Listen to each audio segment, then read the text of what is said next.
Live-in మీరు live లో ఉండండి. రవికాంత్ మీరు చెప్పండి. అంటే ఏదో ఉద్ధరిస్తారని చెప్పి నమ్మి ఓట్లేసి గెలిపించుకున్నందుకు ఇవాళ ఈ కాంగ్రెస్ పాలన దిశలేని కాంగ్రెస్ పాలనతో రైతులు దగాపడ్డారనుకోవచ్చా?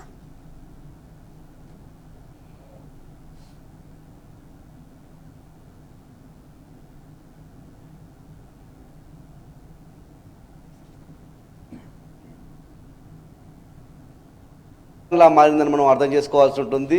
ఉమ్మడి వరంగల్ జిల్లాకు సంబంధించి ఇటీవలి కాలంలో వచ్చిన ఒక సర్వే చెప్తున్న వివరాల ప్రకారం రైతు ఆత్మహత్యలు ఈ యొక్క ఏడాది కాలంలో 70 నుంచి 80 మంది రైతులు ఆత్మహత్య చేసుకున్నారంటే ఎలాంటి బాధల్లో ఎలాంటి కష్టాల్లో రైతులు ఉన్నారో మనం అర్థం చేసుకోవాల్సి ఉంటుంది. ముఖ్యంగా వీళ్ళంతా కూడా 70 నుంచి 80 మంది రైతులు ఆత్మహత్య చేసుకున్న వాళ్ళే. ఇంకా ఆ పొలాల దగ్గరికి వెళ్ళి ఇతర ప్రమాదాల బారిన పడి, లేకపోతే విద్యుత్ ప్రమాదం బారిన పడి, ఇతర ప్రమాదాలు, లేకపోతే బావిలో ఏదైనా పనులు చేస్తూ ప్రమాదాలకు గురై చనిపోయిన వాళ్ళ సంఖ్య మరింత పదుల సంఖ్యలో ఉంటుందని మనం అర్థం చేసుకోవాల్సి ఉంటుంది. పూర్తిగా కాంగ్రెస్ పాలన ఇవాళ రైతుల పాలిట ఒక యమపాశంలా మారిందని మనం అర్థం చేసుకోవాల్సి ఉంటుంది. ముఖ్యంగా ఇవాళ ఉమ్మడి వరంగల్ జిల్లాకు సంబంధించి ప్రధానంగా యాసంగి సీజన్ గురించి మాట్లాడుకున్నట్టయితే ప్రస్తుతం పంటలకు సంబంధించి వరి పంటకు సంబంధించినటువంటి నారు పోసారు.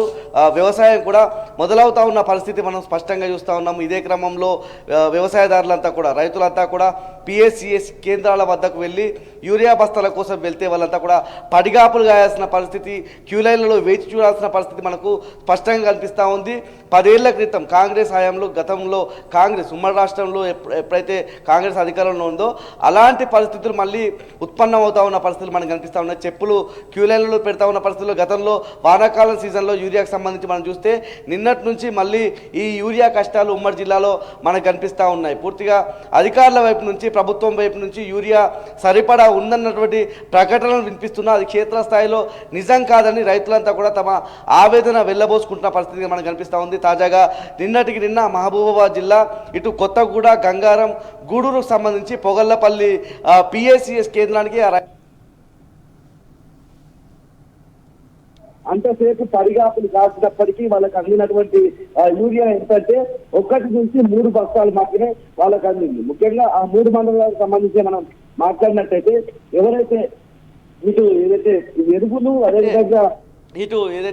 ఎరువులు అదేవిధంగా పురుగు మందులు అమ్ముకునే షాపులు ఉంటాయో, ఫర్టిలైజర్ షాపులకు సంబంధించినటువంటి యజమానులు క్యూలైన్లో నిల్చుంటే వాళ్ళకు 5 నుంచి 6 బస్తాలు అందుతాయి. కానీ రైతులకు సంబంధించి 1 నుంచి 3 బస్తాలు అందుతాయి. వీళ్ళు ఎట్లా వస్తారని మనం ఆలోచించినట్లయితే ఎవరైతే పురుగు మందులకు సంబంధించి కావచ్చు, ఇటు ఎరువులు అమ్మేటువంటి యజమానులు ఏదైతే రైతులకు అప్పులు ఇస్తూ ఉంటారు, వాళ్ళు 2 పైసల వడ్డీ, 3 పైసల వడ్డీ, లేకపోతే ఈ ముందుగానే పెట్టుబడి సాయం అందించే పరిస్థితుల్లో ఆ రైతులంతా కూడా వీళ్ళకు ఆధార్ కార్డులు ఇస్తారు. ఆధార్ కార్డుల ద్వారానే యూరియా బస్తాలు ఇచ్చే ప్రక్రియ ఉంటుంది. కాబట్టి ఈ ఆధార్ కార్డులతో ఎవరైతే ఎరువులు పురుగుల మందులకు సంబంధించినటువంటి షాపుల యజమానులు ఆ క్యూ లైన్లో నిల్చుంటే ముందస్తు ఒప్పందం ప్రకారం వాళ్ళకు 5 నుంచి 6 బస్తాలు అందుతాయి. కానీ జెన్యూన్గా ఉన్నటువంటి రైతుకు మాత్రం 1 నుంచి 3 బస్తాలు ఎత్తాయి. ముఖ్యంగా మనం యూరియా వరికి సంబంధించినటువంటి పైరులు ఏ సందర్భంలో వేస్తారో ఆలోచించాల్సి ఉంటుంది. ముందుగా వాళ్ళు పంట వేసే ముందు ఒకసారి, అదేవిధంగా పంట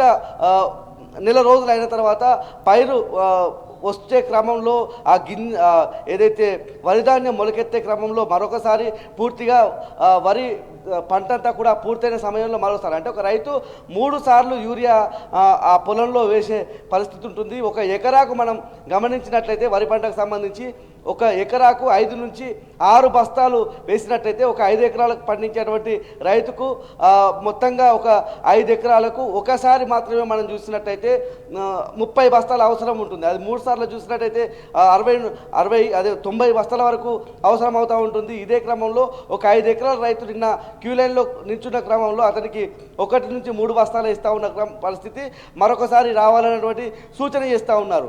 ఒకసారి వచ్చిన మేము మళ్ళీ వెనక్కి వెళ్ళి మళ్ళీ వచ్చి క్యూ లైన్లు కట్టాలన్నా, మేము వ్యవసాయ పొలంలో ఉండాలన్నా, లేకపోతే ఈ పిఎస్సిఎస్ కేంద్రాల వద్ద క్యూ లైన్లను నిల్చోవాలన్నటువంటి అంశం ప్రధానంగా వ్యక్తం అవుతూ ఉంది. ఇక మొన్న వానాకాలానికి సంబంధించినటువంటి పంట ధాన్యం అంతా కోసి అవన్నీ వరికలలకు వచ్చిన క్రమంలో ఆ రైతులంతా కూడా తీవ్రమైనటువంటి ఇబ్బందులు ఎదుర్కొన్న పరిస్థితి. గత నెల మనం చూసినట్టయితే డిసెంబర్ మాసంలో తుఫాన్ లాంటి వాతావరణం వచ్చి ఆ ధాన్యం అంతా కూడా తేమ బారిన పరిస్థితి కనిపిస్తూ ఉంది. ముఖ్యంగా ఏదైతే ధాన్యపు కొనుగోళ్ల కేంద్రాల దగ్గరికి వచ్చినటువంటి ధాన్యం అంతా కూడా తేమ బారిన పడింది. మళ్ళీ అధికారులు వచ్చి సూచన చేశారు, ఎండలో ఆరబెట్టండి అన్నటువంటి సూచన చేసిన పరిస్థితి. ఆ క్రమంలోనూ ఒకరోజు ఇక్కడ వర్షం కూడా నమోదైన పరిస్థితి. ఆ సందర్భంలో రైతులంతా కూడా ఇబ్బందులు పడ్డారు. ఆ ఒక్కరోజు వర్షం పడింది, కానీ మరొక రోజు కూడా వర్షం పడితే రైతుల సమస్యలు చాలా జటిలంగా ఉండేవని మనం అర్థం చేస్తాం.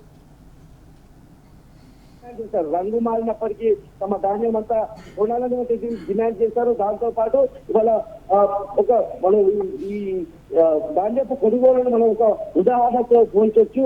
ఏదైనా ఒక మోసపూరితమైనటువంటి కంపెనీ వచ్చే క్రమంలో కొంతమందికి 5 మందికో 10 మందికో కొంతమందికి 5 మందికో 10 మందికో తాము డబ్బులు ఇచ్చి మిగతా వాళ్ళను మోసం చేసే ప్రయత్నం, చైన్ సంబంధించినటువంటి కొన్ని వ్యాపారాలు మనం చూస్తూ ఉంటాము. అవి మనకు నేరపూరితమైనటువంటి వ్యాపారాలు కొన్ని ఏ విధంగా ఉంటాయి. ఇవాళ కాంగ్రెస్ ప్రభుత్వంలో అట్లాంటి ఒక మోసపూరితమైనటువంటి ధోరణి మనకు కనిపించింది. కొంతమంది రైతులకు మొదటగా బోనస్ సంబంధించినటువంటి 500 వేసినప్పటికీ ఇప్పటికీ అనేక మంది రైతులు ఆ 500 బోనస్ కోసం ఎదురు చూస్తున్న పరిస్థితి మనం స్పష్టంగా చూస్తూ ఉన్నాం. ముఖ్యంగా సన్న వడ్లను ఈసారి సన్న వడ్లు అమ్ముకోవడంలో 2 రకాల సమస్యలను ఈసారి రైతులు ఫేస్ చేసిన పరిస్థితి. ఎవరైతే దళారులు వచ్చి తమ దగ్గర కొంటారో వాళ్లకు అమ్ముకొని ఈ బోనస్ను వదులుకున్న పరిస్థితి. ఎవరైతే ఈ దళారులు కొంతమంది మిల్లర్లతో కూడా కుమ్మక్కయ్యి ముఖ్యంగా వాళ్ళు ఆ 500 బోనస్ను చేజిక్కించుకున్నారన్నటువంటి ఆరోపణలు కూడా మనకు వస్తూ ఉన్నాయి. ఆ తర్వాత ఎవరైతే ఈ 500 బోనస్కు కోసం ఆశపడి వాళ్ళు ఎవరైతే కొనుగోలు కేంద్రాలలో అమ్ముకున్నారో వాళ్ళు పూర్తిగా ఇబ్బందులు పడ్డ పరిస్థితి. ఇంకా ఆ 500 బోనస్ కోసం ఎదురు చూస్తున్న పరిస్థితి మనం చూస్తూ ఉన్నాం. ముఖ్యంగా వానాకాలానికి సంబంధించినటువంటి ధాన్యపు కొనుగోళ్ల విషయంలో అలాంటి ఇబ్బంది పడితే ప్రస్తుతం ఉన్నటువంటి యూరియా కోసం ఇలాంటి ఇబ్బందులు పడుతున్న పరిస్థితి మనం స్పష్టంగా చూస్తూ ఉన్నాము. ముఖ్యంగా ఏదైతే రైతు భరోసాకు సంబంధించి కూడా రైతులకు అనేక ఆందోళనలు మనకు కనిపిస్తూ ఉన్నాయి. 5వ తారీఖు నుంచి 7వ తారీఖు వరకు మాత్రమే ఏదైతే స్వీయ ధృవీకరణ పత్రాలు తీసుకుంటా ఉన్నాను అని చెప్తా ఉన్న క్రమంలో వాళ్ళంతా కూడా భయాందోళన వ్యక్తం చేస్తా ఉన్న పరిస్థితి మనకు కనిపిస్తా ఉంది. ముఖ్యంగా ఉమ్మడి వరంగల్ జిల్లాకు సంబంధించి 8,90,000 మంది రైతులు ఉంటారు. ఎవరికి వెళ్ళి కలవాలి, ఎవరిని కలవాలి, ఎవరికి ఆ దరఖాస్తు